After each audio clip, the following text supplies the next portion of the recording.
comme première question, on me demande qu'est-ce que je répondrais à un élève qui me demande au téléphone comment additionner des fractions. Pour commencer, c'est sûr que je voudrais vérifier sa compréhension.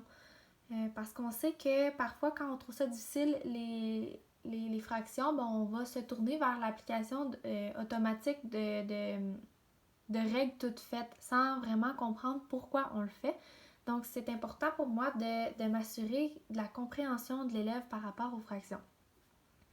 Pour faire ça, je commencerai par la base. Fait que je demanderai à l'élève, je prendrai un exemple avec lui, je lui demanderai, par exemple, si on prend 3/4, selon toi, que représente le 3? Que représente le 4?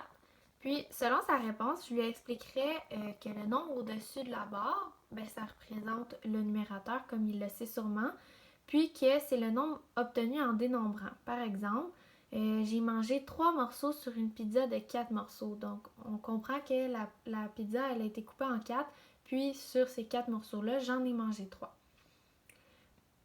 Par rapport au 4, qui est le dénominateur, je lui dirais que c'est le nombre en dessous de la barre, puis que c'est ce que nous dénombrons. Dans ce cas-ci, ce sont des quarts. C'est sûr que mon explication elle pourrait varier aussi selon l'âge de l'élève, puis sa compréhension par rapport à ça. Puis ensuite, puisque nous sommes revenus sur la base, je lui proposerais de visiter un site qui l'aiderait à visualiser l'addition de fractions. Parce que souvent, pour s'assurer d'une meilleure compréhension, c'est intéressant d'utiliser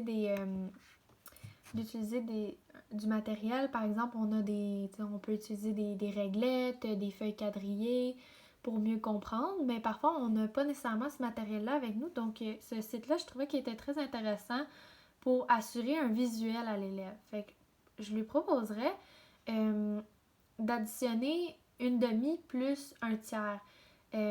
Par exemple, si l'élève me dit ça me donne un cinquième, je pourrais lui expliquer l'importance de vraiment s'assurer visuellement si c'est vraiment ça. Fait qu'on voit ici que le diagramme, il est séparé en deux. Donc, c'est une demi qui est pris. Donc, une pointe, par exemple, si c'est des pizzas, une pointe de pizza sur 2.